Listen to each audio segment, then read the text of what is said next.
Hey, everybody. Today is going to be a special day as we go through the journey of Somebody Cares Tampa Bay. Uh, this was the unexpected journey. Uh, and so I want to just share with you today, of course, something that personally happened to us. Many of you are aware of, which was my son's near fatal car accident that took place in March of 2013. And without getting into too many of the details, but of course, when I was actually literally in Houston, Texas, when I got a phone call from Luke, Luke's employer. He was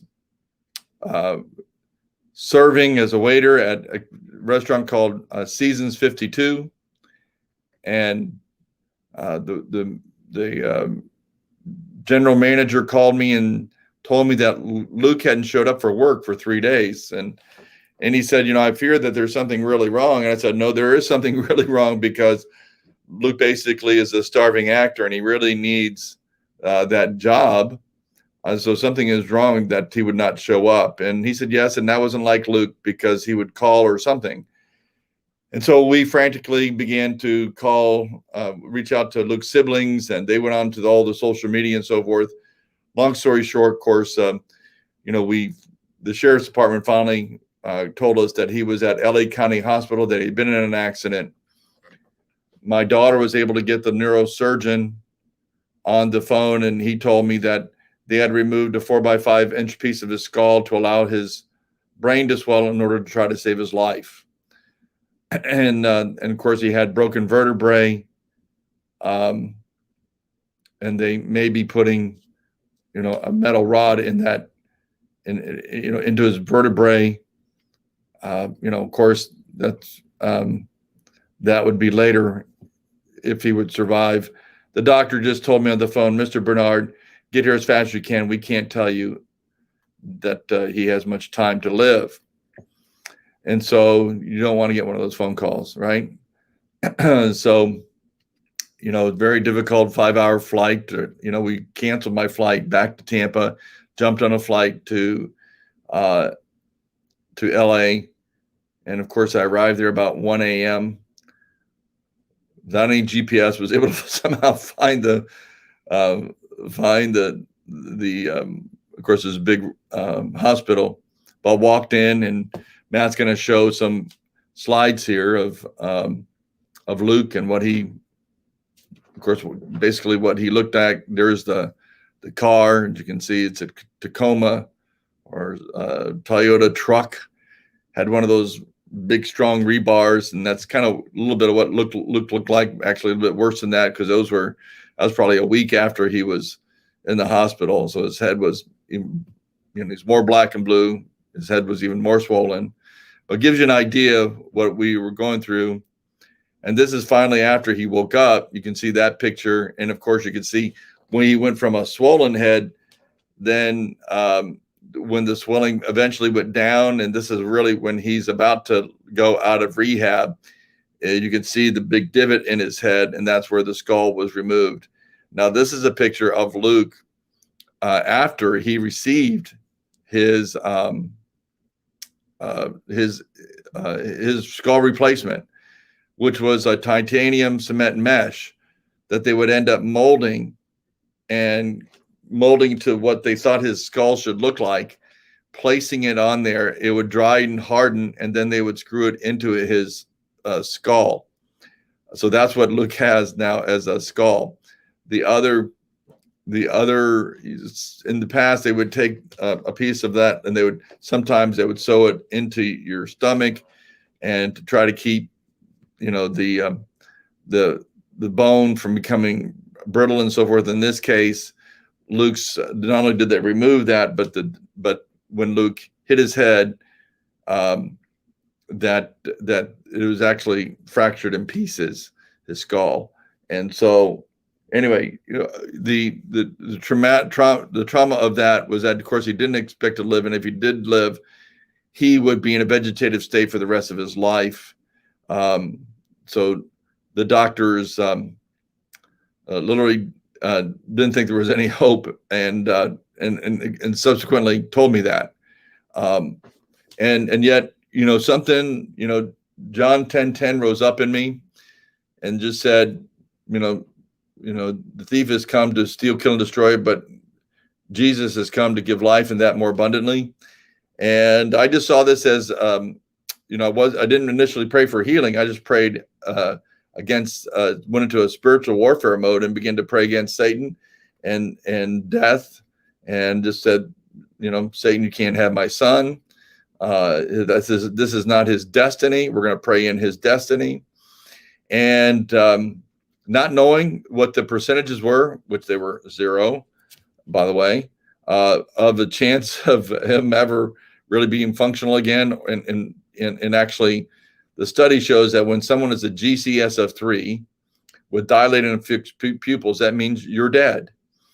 And the studies show that when you have somebody like that you're to stop treatment and consider organ donation. Well, my son on his license, driver's license, says that that he's will be an organ donor. Well, I just thank God that they didn't take his organs, and didn't listen to that particular study. And so as we know, we got everybody to pray for complete recovery. And again, not knowing the percentages, not knowing all the statistics and so forth, and just by faith and saying, we're going to pray in that this is not Luke's destiny. We're going to pray this in. And so we literally had people all over the world praying for Luke, from Europe to Africa and so on. And so that, again, is part of the, quite frankly, part of the journey, because we had a network of people who knew us, and knew, then consequently knew about Luke, knew our family, and engaged in big time prayer for him. And of course, in 6 weeks, he was home. In 2 months, he had his skull put back in place, as you saw there. That was the surgery after the surgery had taken place. And then, 6 months after the accident is when people with traumatic brain injury, they have insomnia. And that was the case with Luke. So with that, of course, he really relished getting a good night's sleep. And so this one particular night, it was in September of that year, he had a deep sleep. And in that deep sleep, he had this vivid dream. He got up the next morning, excited the fact that he had a great sleep, but he began to then in detail tell us this dream that he had about 2 brothers, and went on to tell us the dream. And we just, at this time, he was just finishing up some of his rehab, and we thought it would be good for his rehab. We said, well, Luke, write it down. And that morning he went and gave his testimony at a church, and a man that we know by the name of Socrates came up to him and said, God just spoke to me and said, you're supposed to write a book and or a script about what's happened to you. And so, Luke thought like, whoa, I just had this dream. And so consequently, what he did was that for the next 30 days, every day, he kept on writing what he believed was the dream. And in a month time, we had a 90-page story, which, as I shared with other people who had produced movies, they said, this actually has legs on it. So, so the script, the story became a script, and ultimately, yes, it became a movie where, where the 2 brothers actually depict Luke's life. One brother was depicting Luke's spiritual transformation, and the other one was depicting Luke's physical transformation. And so his book is a story of favoritism. John Schneider plays the dad and so forth. And of course, Luke, here's this guy who was supposed to be in vegetative state for the rest of his life if he survived. And of course, he does survive. But now he's the lead. And not only that, but he plays the MMA fighter in the movie. So, so in the credits, we shared the true story behind the story that was inspired by the true events.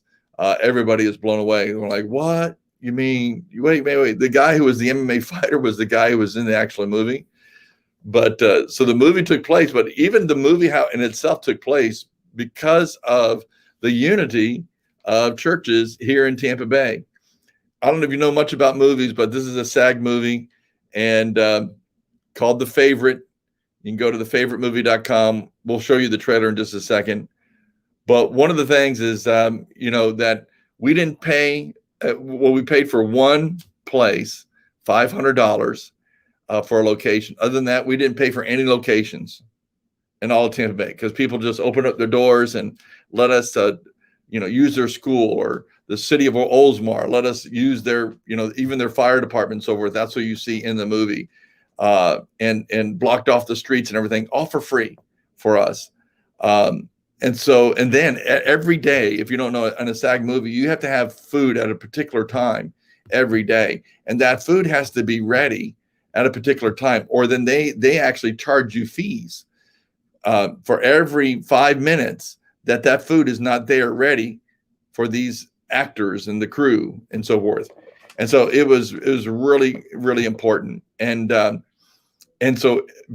we had local restaurants, local churches and so forth. We coordinated because usually you have a caterer and you pay for all that. And it's a major budget. You can imagine paying every day, several meals a day for 70 people, right? And so we did all that. Everybody, the churches and so forth, again, Christian businesses came together and helped us feed the cast and crew every day.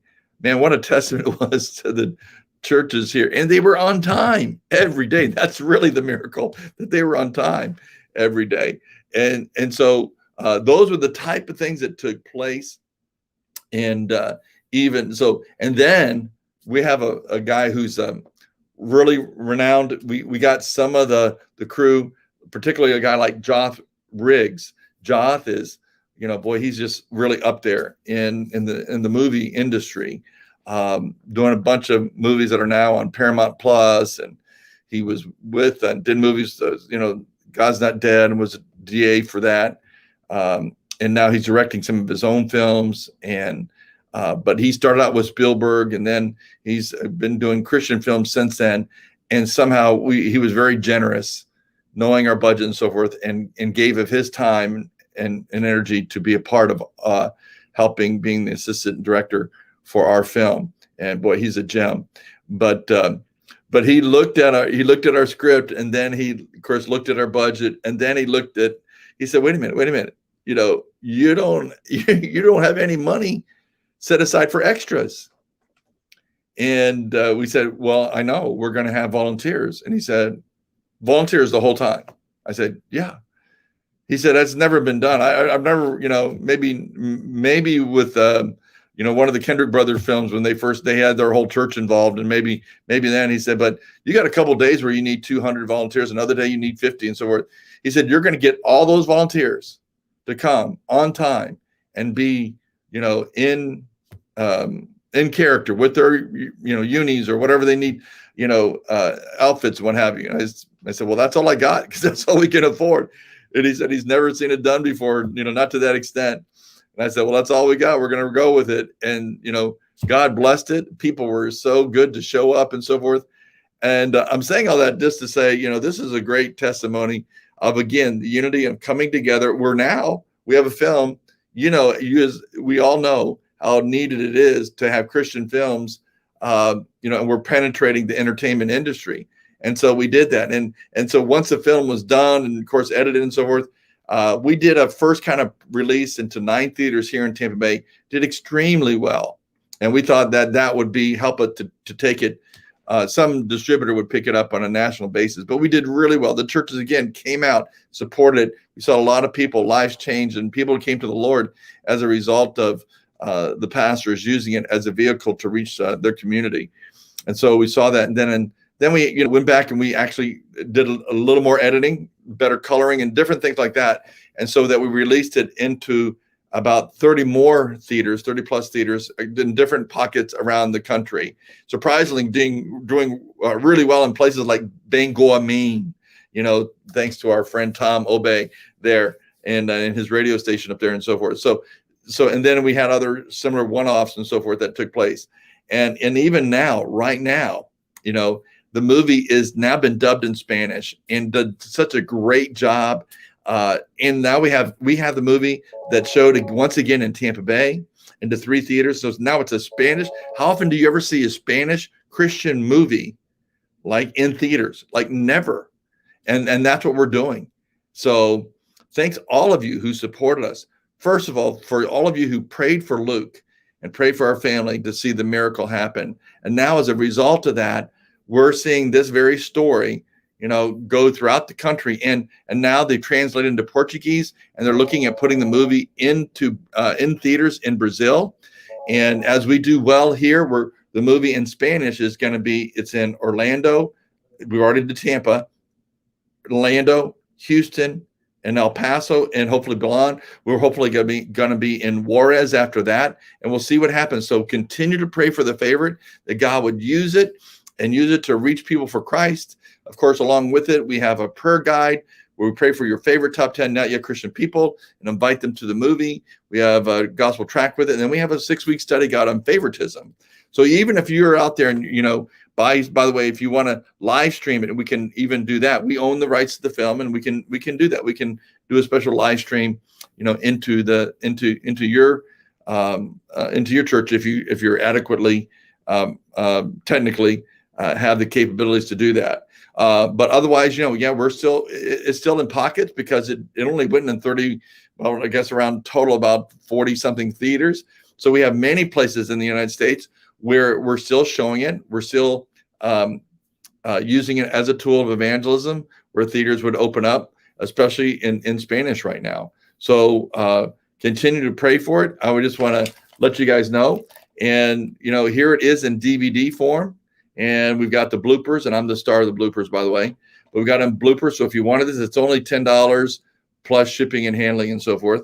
You can get it from sctb.org, sctb.org. And so you can get it. And also my wife, she has a book called Journey Through the Valley. Maybe we can put that up there as well, Matt, or bring one over to me. I can show people. But Journey Through the Valley. And this is where in that, Kathy, it might be, go look in the office, or you got one there? Is it there? Okay, here you go. So this booklet, Kathy, you'll see in the movie where she did a blog, and in that blog, she began so that everybody could read. So we have to return all these phone calls, but we began to just journal every day what was taking place, what we encountered, what we had to pray through. Little by little, God would answer one prayer, then the next, and the next, and the next. And so we detailed all that with scripture and prayer, and of course and we leave it as an opportunity for you then to grow learn about that, and then be encouraged in your own, because we all go through valleys and through difficult times. So this is to help you to go through that. So if you want that, that's also $10. And you can make your gift to sctb.org for that as well. Again, for you, those of you who want to use it and use it to just a great family film, father-son relationships, powerful reconciliation scene with the father and sons, and then and a great salvation scene. Really just a young guy pouring out his heart to God. So not cheesy or anything like that. Trust me, it's really great stuff. So we got it in big, first movie, we got big studio like Universal's picking it up and sharing it.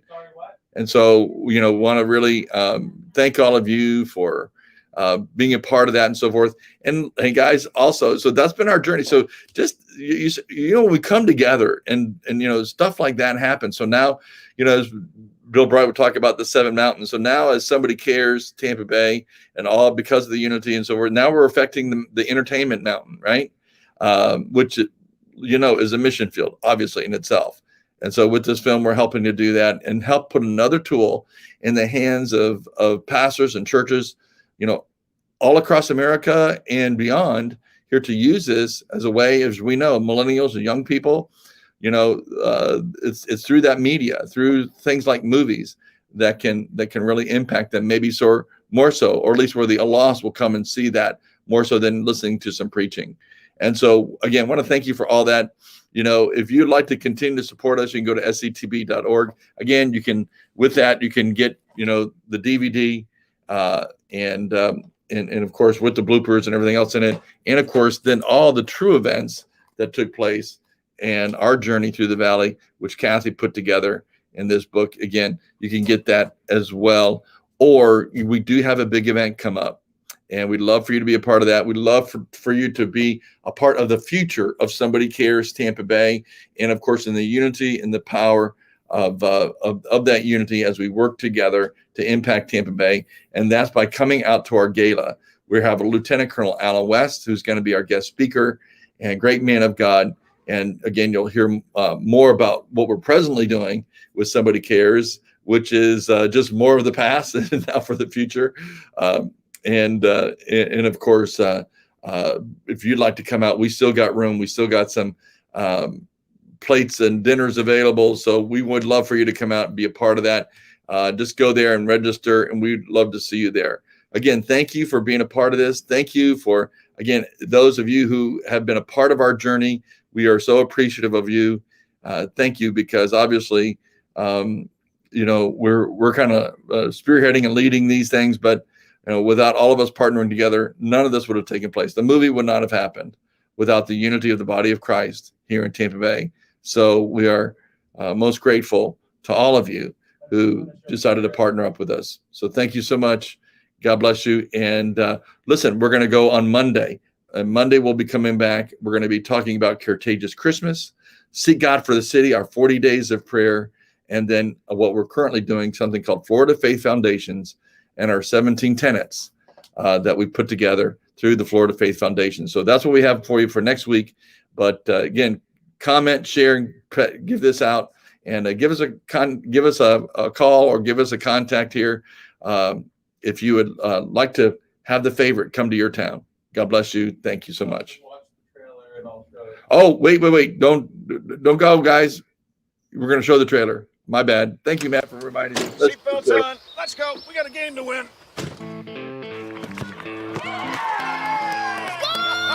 Look, Dad, this be my high score. Yeah, that's great, pal. That's great. I got a B. That's wonderful. Luke, how did you do, hon? Dean's List. Go! You weren't at my practice. Scored 3 goals. Dad was there. My solo's for you. Always. My Ben. Luke Bernard. Hey, I'm Philip Moore, Real Salt Lake, Major League Soccer. How are you? You always have to be the star. Nah, some things come natural. Dad, something happened. Father in heaven, we ask that you please don't take Luke home. Look how many people are praying. Isn't that amazing? You really think that's gonna make a difference? Luke, it's time to wake up. Benjamin, he needs you. They're open. His eyes are open. You don't know everything that's happened. I do know that you need to figure it out with your dad. You've always put him first. This is gonna make the title fight even bigger. $10,000 and a grand prize for the winner. This is what I'm gonna do to help you guys. I'll win this to help with Luke's bills. Bernard's never quit. And we know this, we don't grieve as others who have no hope.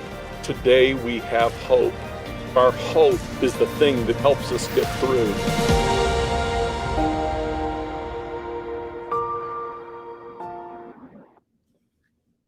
All right, well, there you go. Again, if you're interested, hopefully you like what you saw. If you're interested and haven't gotten to see the favorite, there's that opportunity through DVD, or you can bring it to your city, even in theaters, and of course, literally to your church as well. So let us know about that. Again, thank you for being on with us today. God bless you. Look forward to seeing you.